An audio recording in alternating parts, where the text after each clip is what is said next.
घर में अगर हमें लग रहा है कि पितरों का भाव या दोष है तो प्रयास करना, जब अग्नि छोड़ो, कागा का भोजन दो, गौ माता का भोजन दो, या ब्राह्मण संत साधु गुरुजन को भोजन तो जल की मात्रा अवश्य रखें। बिना जल के सुख का अनुभव नहीं। करुणा करता है शिव, कृपा करता है देवाधिदेव महादेव, उसको पहचान। उसमें क्या करना चाहिए? अपने पितरों के उद्धार के लिए कुछ ना कुछ करना चाहिए। तो क्या कर सकते हैं? पितरों के उद्धार के लिए तर्पण कीजिए, पिंडदान कीजिए। जब हमारे पूर्वज, हमारे पितर जब मरते हैं, दादा दादी, तो ये लोग मरने के बाद भी वहां पितृलोक में बैठकर हमें देखते हैं कि हमारी संतान, हमारी पीढ़ी कितना पुण्य कर रही है और कितना पाप कर रही है। वो सब कुछ देखते हैं। हमारे पुण्य से उनको स्वर्ग मिलता है, भगवत प्रीति उनकी बढ़ती है, मोक्ष मिलता है। हमारे अच्छा करने से उनका मोक्ष, और हमारे बुरा करने से उनकी दुर्गति होती है।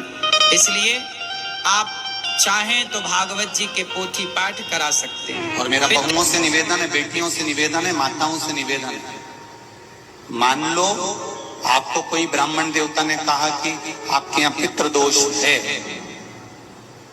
आपको कह दिया कि पितृदोष है, तो आपको घबराना नहीं है कि महाराज जी मुझे क्या करना पड़ेगा। पितृदोष है, एक चावल का दाना घर में से लीजिए, हथेली पर रखिए, पानी का जो मटका होता है, हंडा होता है, पानी का जो मटका है, हंडा है, जहां पर रसोई घर में तुम पानी रखते हो, उस हंडे के पास में, मटके के पास में उस चावल के दाने को लेकर जाइए। अपने पितरों का स्मरण कर स्वधा स्वधा स्वधा स्वधा स्वधा 5 बार बोलकर शंकर भगवान के शिवलिंग पर, तुम्हारे घर में शिवलिंग हो तो घर में, और अगर मंदिर में शिवलिंग हो तो मंदिर में, उस चावल के दाने को चढ़ा दीजिए। कैसा भी पितृदोष होगा समाप्त हो।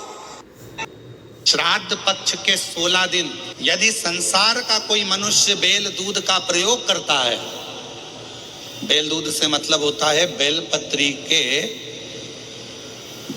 के ये मध्य भाग जो होता है, बेलपत्री की जो नीचे की 2 पत्तियां जो होती है, ये 2 पत्तियां जो बेलपत्री की होती है, इस बेलपत्री की दोनों पत्तियों को शिवलिंग पर जब आप रखते हैं, शिवलिंग पर रखने के बाद में आपके हाथ में जो कटोरी में दूध है, वो दूध इन दोनों पत्तियों पर, ये पितरों के भाव से, पितृ पित्राणी के भाव से, आप दोनों पत्तियों पर बेल दूध को अगर समर्पित कर रहे हैं, बेलपत्र समर्पित करने के बाद थोड़ी सी कटोरी में अगर गौमाता का दूध है, और ये दोनों पत्तियों पर अगर आप अपने गोत्र से दूध चढ़ा रहे हैं, तो संसार में ऐसा कोई व्यक्ति नहीं है जिसके ऊपर पितृदोष लग जाए। पितृदोष समाप्त होकर ही रहना। हर हर महादेव मेरे YouTube का पूरा परिवार, अगर आपने चैनल को सब्सक्राइब नहीं किया है तो आप चैनल को जरूर सब्सक्राइब करें और बेल आइकन बटन दबाना ना भूलें।